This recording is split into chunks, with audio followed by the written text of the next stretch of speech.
தற்போதெல்லாம் நாய்கள் ஏன் மிகவும் வெறிபிடிக்கின்றன என்று பார்ப்போம். ஒரு வகையில் அதன் காரணம் இன்றைய வித்தியாசமான நாகரிகத்தை கொண்ட மனிதனும் கூட என்பதுதான் உண்மை. அதாவது இன்றைய நம்முடைய உணவு முறைகள் எப்படி உள்ளன என்பதை பார்க்க வேண்டும். அதே போல நம்முடைய உணவு கழிவுகள் எப்படி உள்ளன என்பதையும் பார்க்க வேண்டும். நாம் சாப்பிடும் உணவுகளே ஏற்கனவே திரிக்கப்பட்ட உணவுகளாக இருக்கின்றன என்பதை முதலில் புரிந்து கொள்ள வேண்டும். அது என்ன திரிக்கப்பட்ட உணவுகள் என்றால், உற்பத்தியின் அளவினை பெருக்குவதற்காக ஹைபிரைட் போன்ற பல விதங்களில் உணவுகள் திரிக்கப்படுகின்றன. உதாரணமாக, நிலக்கடலையே இல்லாமல் கடலை எண்ணெய், எள் என்பது துளியும் இல்லாமல் நல்லெண்ணெய், இது போன்று இவைகள் எங்கிருந்து கிடைக்கின்றன என்றால், பெட்ரோல் போன்றவைகள் நீக்கப்பட்ட கடைசி மண்ணெண்ணெய்க்கு பிறகு வரும், அதற்கும் பிறகு வரும் ஒயிட் ஆயிலிலிருந்து, பெட்ரோலிய கழிவு எண்ணெய்களிலிருந்து இவைகள் விதவிதமான பொருட்கள் சேர்க்கப்பட்டு தயாரிக்கப்படுகின்றன.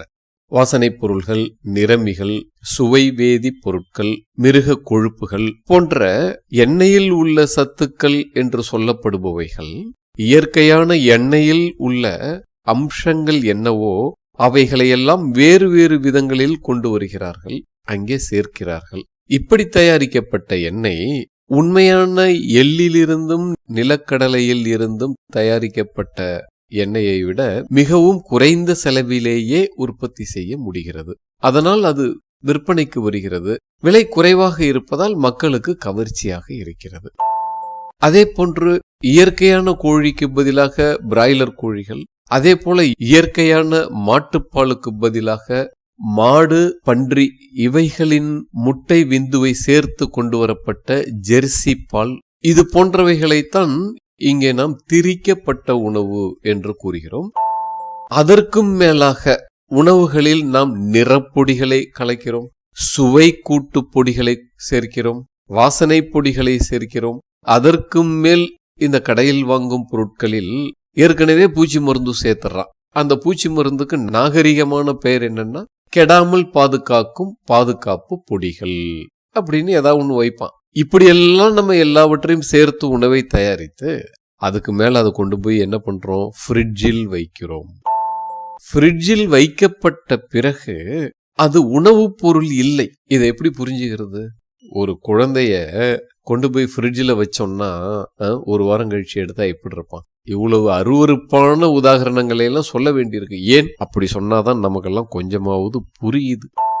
அப்போ உணவுப் பொருள்கள் அப்படின்னா ஏதோ இரும்பு செம்பு மாதிரின்னு மேற்கத்திய ஆய்வாளர்களுடைய கணிப்பு.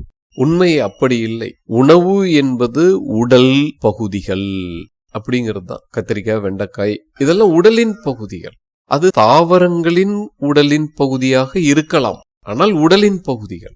எப்படி ஒரு குழந்தையை கொண்டு போய் ஃப்ரிட்ஜில் வைத்தால் குழந்தையின் உடல் வாழும் இயல்பிலிருந்து கெட்டு போகிறதோ, அதே போல உணவுப் பொருள்களும் ஃப்ரிட்ஜில் வைக்கப்படும் பொழுது வாழும் இயல்பிலிருந்து கெட்டு போகிறது. அதே போல நம்முடைய உடல் வாழ்வது, அதற்கு தேவை வாழும் இயல்பு உடைய உணவுதான் தேவை.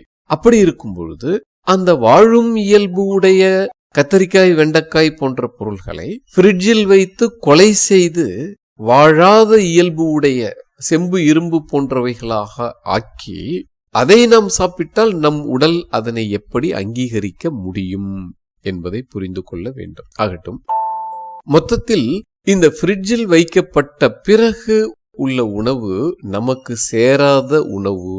ஏற்கனவே முன்பு சொன்ன மாதிரி உணவுகள் கெடுக்கப்பட்டவைகள். அவைகளை மீண்டும் ஃப்ரிட்ஜில் வைக்கும் பொழுது அவைகள் மேலும் கெட்டு போகின்றன என்பதை புரிந்து கொள்வோம். பிறகு அவைகளை எடுத்து அடுப்பிலும் வைத்து கெடுக்கிறோம், சமையல் என்ற பெயரில். பிறகு அவைகளை நாம் சாப்பிடுகிறோம். சாப்பிட்ட பிறகு மீதியாகின்றன. அந்த மீதிகளை என்ன பண்ணுகிறோம் என்றால் குப்பை டப்பாவில் போடுறோம். அது அந்தந்த வீட்டுக்கு தகுந்த மாதிரி 1 நாளோ 2 நாளோ 3 நாளோ, சில வீட்டுல 1 வாரம்லாம் கூட இருக்கு குப்பை டப்பாவில். அதுக்கப்புறம் என்ன பண்றாங்க, ஒரு பெரிய பிளாஸ்டிக் கவர்ல அந்த குப்பையெல்லாம் போட்டு அப்புறம் அந்த குப்பை வண்டியில போட வேண்டியது. அந்த குப்பை வண்டிக்காரன் என்ன பண்றான், அதே கொண்டு போய் ஒரு பெரிய குப்பை மேட்டுல கொட்டுறான். அந்த கொட்டின பிறகு அந்த பிளாஸ்டிக் பையெல்லாம் யாராவது பிரிச்சு கொட்ட போறாங்களா என்ன? அதெல்லாம் கிடையாது. 1000 லட்சம் பிளாஸ்டிக் பைகளை யார் உட்காந்துட்டு பிரிக்க முடியும்? அப்படியே தான் கொட்டுவாங்க. கொட்டின பிறகு என்ன ஆகுது, நாம் அந்த பைக்கு உள்ளே போட்டு வைத்திருந்த உணவுப் பொருள்கள் எல்லாம் சூரிய வெயில் படாமல், காற்று படாமல், மற்ற உயிர்கள், எறும்போ காக்காயோ நாயோ போன்ற உயிர்கள் போன்ற ஜீவராசிகள் எதுவுமே சாப்பிட முடியாமல் அதற்கு உள்ளேயே கிடந்து அழுகுகின்றன. எத்தனை நாள்? வருஷக்கணக்கில் அழுகிக் கொண்டே உள்ளே கிடக்கின்றன. அப்படி இருந்தால் அதன் நிலை என்ன ஆகும்? அதாவது வீட்டை விட்டு வெளியில் கொட்டிவிட்டாலே பிரச்சனை தீர்ந்து விட்டது என்று பொருள் இல்லை. எப்படி நமக்கு வீடு குடியிருக்க அவசியமோ அப்படிதான் இந்த உலகம், இந்த வீடு அங்கே குடியிருக்க அவசியம். அங்கே போட்ட பிறகு கோடிக்கணக்கான ஆண்டுகள் அப்படியே இருக்க முடியுமா? அவைகள் அடுத்த நிலை உயிரினங்களால் சாப்பிடப்படும். அப்படி உடனடி அடுத்த நிலை உயிரினங்கள் என்றால் நாய்களும் காக்காய் போன்ற உயிரினங்களும் அவைகளை சாப்பிட வேண்டும். நியாயப்படி நாம் அதை அனுமதிக்காமல் பையில் போட்டு வைத்து ஆண்டு கணக்கில் வைத்திருந்தால் அவைகளை பாக்டீரியா போன்ற கிருமிகள் சாப்பிட வேண்டும். ஆனால் நாகரிகமான பாக்டீரியா போன்றவைகளாலும் இவைகள் சாப்பிட முடியாத அளவிற்கு மிக மோசமாக கெட்டு போகின்றன. அதனால் அதற்கும் கீழ்த்தரமான உயிரினங்களாக இருக்கும் வைரஸ் போன்றவைகளே சாப்பிட வேண்டும். சில நேரங்களில் மிக மோசமாக அழுகி போனால் வைரஸ்களாலும் சாப்பிட முடியாது. அவைகளிலும் தரம் கெட்ட கோவிட் போன்ற வைரஸ் கிருமிகள் இருக்கின்றன. அவைகள் தான் சாப்பிட வேண்டும். அப்படி அவைகள் வாழ்ந்து பெருகும். அதனால் யாருக்கு நஷ்டம்? இந்நேரம் புரிந்திருக்கும். இப்படி உணவுப் பொருள்கள் அந்த பைக்குள் அழுகிக் கொண்டு கிடக்கும் பொழுது குப்பை மேடுகளில் அங்கே ஏதோ நாய்கள் காகங்கள் போன்றவைகள் செல்கின்றன. ஏதாவது உணவு கிடைக்காதா என்று பசி தாங்க முடியாமல் அவைகளை கடித்து குதறுகின்றன. அவைகளில் எது பரவாயில்லை என்ற நிலையில் இருக்கின்றனவோ அந்த உணவுகளை சாப்பிடுகின்றன. அந்த உணவுகளை சாப்பிட்டால் என்ன ஆகும்? அவைகளை சாப்பிட்டால் அந்த ஜீவராசிகளின் உடல் கெட்டு போகிறது, அவைகளின் உள்ளமும் கெட்டு போகிறது. அந்த நிலைக்கு பெயரே வெறி பிடித்தல். இப்படி நாய்களுக்கு மட்டும்தான் வெறி பிடிக்கிறது என்பது கிடையாது. காகங்களுக்கும் பிடிக்கிறது, அந்த உணவுகளை சாப்பிட்ட பல உயிர்களுக்கும் பிடிக்கிறது. ஆனால் இந்த பிரச்சனைகள் எல்லாம் வெளியில் தெரிய இன்னும் கொஞ்சம் நாள் ஆகும். உண்மையை சொல்ல போனால் மனிதனுக்கும் வெறி பிடித்து கொண்டுதான் இருக்கிறது இந்த உணவு முறையினால். ஆனால் அதையெல்லாம் நாகரீகமாக நாம் மன அழுத்தம் என்று பெயர் வைத்து, அது வந்துடுச்சா நீங்க சைக்கியாட்ரிஸ்ட போங்க, மாசத்துக்கு ஒரு 50,000 ரூபாய் செலவு பண்ணுங்க, அவங்க உங்களை சரி பண்ணிடுவாரு அப்படின்னு பேசிக்கிறோம். ஆனா அவங்களாலையும் சரி பண்ண முடியாது. ஏன்னா அவருக்கும் இதே மாதிரி வெறி பிடிச்சுக்கிட்டு தான் இருக்கு. இதையெல்லாம் நாம் புரிந்து கொண்டு பிரச்சனைகள் முளையிலேயே நீக்கப்பட வேண்டும். அவைகளை வளர விட்டு விஞ்ஞானி காப்பாத்துவாங்கன்னு நம்ம நினைச்சுக்கிட்டு அவைகள் வளர்ந்த பிறகு அப்புறம் அந்த விஞ்ஞானிகள் கொடுக்கக்கூடிய சாதனங்களை பயன்படுத்த நம்ம வீட்டு வருமானம் பத்தாது, அதுக்கு இன்னும் கடன் வாங்கி, அப்புறம் அந்த கடன் வாங்கியும் வைத்தியம் பார்த்து பாதியில செத்து போய், அப்புறம் அந்த கடனை அடைக்க நம்ம பிள்ளைங்க வேலை செஞ்சு, இதெல்லாம் தேவையா? நம்முடைய முன்னோர்கள் ஞானத்தில் வாழ்ந்ததால் மிக நாகரிகமான ஒரு வாழ்க்கையை வாழ்ந்து காட்டியிருந்தார்கள். பல 1000 தலைமுறைகளுக்கு முன்பே இந்த உலகமே காட்டு மிராண்டிகளாக இருந்த பொழுது, அதே சமயம் இந்த ஆயிரக்கணக்கான தலைமுறைகளாக பல விதமான பேரிடர்களையும் சந்தித்து வாழ்ந்திருப்பார்கள் என்பதை நாம் புரிந்து கொள்ள வேண்டும், ஊகிக்க வேண்டும். அத்தனையையும் மீறி இன்று நம் சமுதாயம் பிழைத்து கிடக்கிறது.